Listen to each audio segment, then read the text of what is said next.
Olá, gente. Shalom, shalom a todos. Nós estamos iniciando mais uma aula. Da disciplina Introdução à Torá Oral.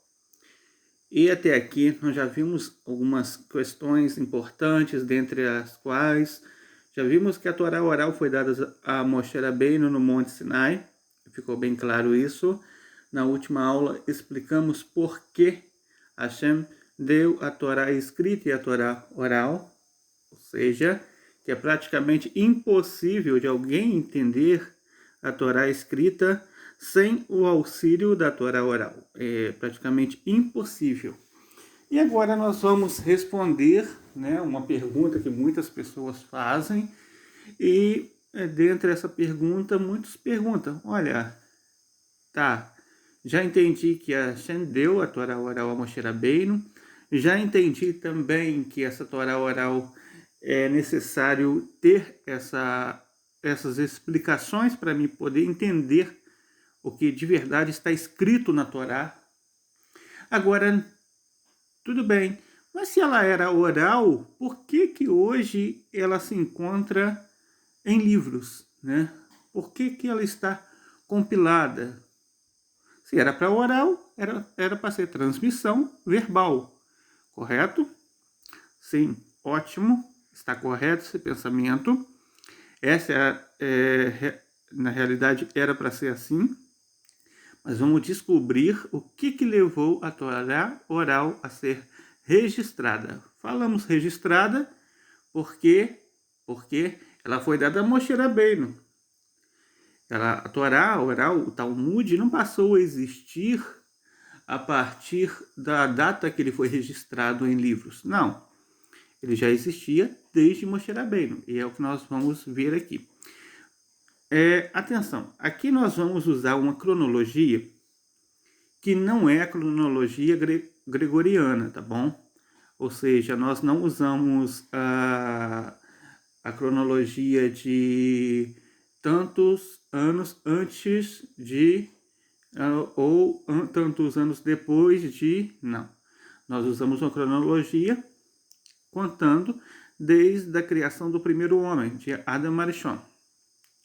Na sequência, e vamos estar usando essa cronologia, pois ela é mais exata, para passar uma ideia com exatidão, tá bom? Então, no ano de 2488, no Monte Sinai, aconteceu um evento em que praticamente é um evento ímpar na humanidade, que foi a outorga da Torá. Diante de várias testemunhas, praticamente 70 mil testemunhas, homens, né? Isso fora contar as mulheres, crianças que estavam naquele momento. Moshe Rabbeinu, então, ele recebe a Torá diretamente do Criador, a Torá oral, incluindo, a Torá escrita e a Torá oral, e então ele passa a ensinar a Torá oral àqueles que estavam mais achegados a ele. Os 70 anciãos, lembra aqueles anciãos os quais receberam aquela porção do Espírito de Moshe? Lembra daquele episódio onde todos os 70 anciãos começaram a profetizar? Esses mesmos, eles receberam então também a transmissão da Torá oral. Era a corte de Moshe Rabbeinu, né? Era o Sanhedrin de Moshe Rabbeinu. Com Moshe Rabbeinu completava 71. 70 mais 1, 71. Entre estes estava Pinhas. Entre estes estava também quem? Estava então Yoshua, ou Josué, como muitos preferem chamar. Esses mesmos que receberam, entre eles Josué e os demais, os 70 anciãos, por exemplo, eles passaram a ensinar àqueles os quais, na geração seguinte a Moshe Rabbeinu, se achegava até eles.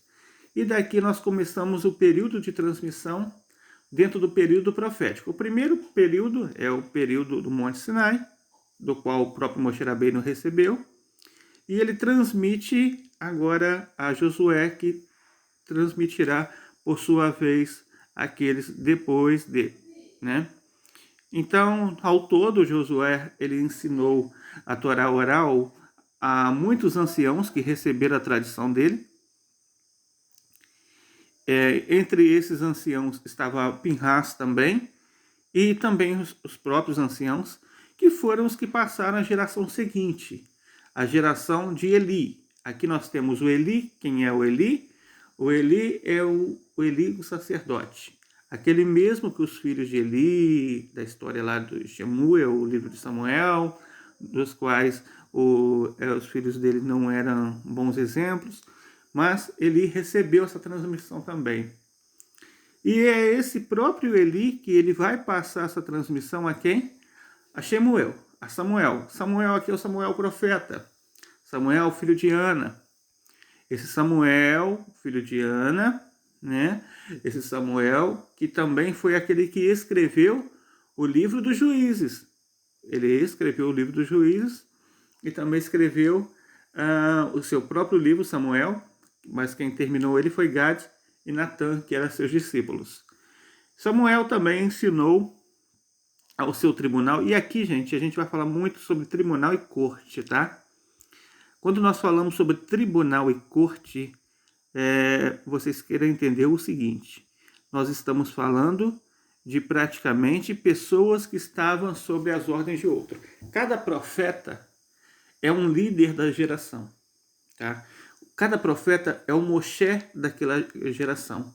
Sucedendo os profetas, temos um sábio de cada geração, temos os sábios das gerações que passam a desempenhar o papel do líder da geração. Depois dos sábios, temos certos rabinos muito proeminentes que também desempenharam esse papel, e muitos desempenharam até pouco tempo de líder da geração. O último líder da última geração que nós tivemos aqui, por exemplo, foi o Rebbe de Lubavitch. Então, esse era o papel do profeta, ele ser o tzadik, praticamente aquele que está sob a liderança daquela geração. E cada profeta ele tinha uma corte, tá? Muitas pessoas têm a imagem de que os profetas eram andarilhos. Muitos pensam que os profetas eles eram andarilhos, outros que eles eram tipo mendigos, né? Algo assim. Não.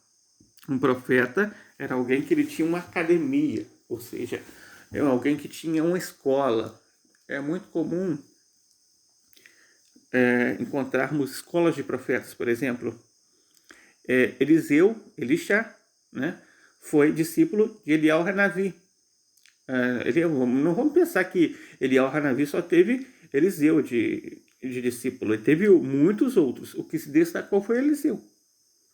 Aquele que se destacou foi Eliseu. Isso para a gente ter uma ideia. E aqui, a gente vai chegar num ponto que a gente vai falar sobre o Knesset Hagdolah. O Knesset Hagdolah é aquele que é praticamente a grande assembleia, tá? E aqui, por exemplo, você vai ver que a grande assembleia era formada de 120 anciãos. Então, quando eu estou falando sobre corte ou tribunal, eu estou falando sobre essas pessoas que compõem, tá? E fazem parte da liderança desse profeta. Praticamente um profeta ele desempenhava um papel como se fosse um juiz, e a corte por si só era um tribunal que julgava ou então que impunha decretos. O profeta ele liderava uma geração. Alguns desses profetas também foram reis também, né? E a gente vai encontrar sobre isso. Então, Shemuel, por exemplo, ele passou para Davi Hamelech, ou seja, o rei Davi. Ele recebeu a transmissão, aqui vamos falar transmissão, porque muitas vezes falamos tradição, mas a palavra tradição, muitas vezes, ela é recebida de uma forma negativa. As pessoas pensam que tradição é costume. Não. Vamos falar sobre transmissão, porque é a palavra portuguesa que melhor se assemelha à tradição. Então, quando é tradição, é o seguinte, tradição no texto aqui é uma transmissão verbal passada de uma geração a outra, tá? Davi Hameler, ele recebe do próprio Shemuel a transmissão da Torá oral. E ele recebeu, e toda a corte de Davi Hameler, ou seja, todos aqueles que compunham o reinado dele. E mais adiante, quem recebeu foi Ahia de Shiló. Ahia de Shiló, ele saiu com Moshe Rabbeinu do Egito, a gente saber, sobreviveu à segunda geração, a geração que entrou dentro de Eretz Israel, e viveu até a época do rei Davi e conseguiu ainda ter a transmissão da Torá oral. Dando sequência para Eliel Hanavi. Eliel Hanavi recebe e aprende do próprio Ahia de Shiló. Eliel Hanavi, ele aprende diretamente do Ahia de Shiló. E Eliel Hanavi, então, ele tem a sua escola, ele tem aqueles que pertencem a ele tem a sua própria corte, né? Ele tinha a sua própria corte. E entre esses discípulos, esses alunos que ele tinha, se destacou Elisha, ou Eliseu, que recebeu a transmissão do próprio Eliel Hanavi. Então, Eliel Hanavi, essa missão fica a ser passada pelo próprio Elisha, a próxima geração. E aqui você vai vendo que todos os profetas eles vão recebendo essa mensagem, essa transmissão. Isso porque para que alguém chegasse a ser profeta, tá? Ele tinha que alcançar um nível espiritual para isso.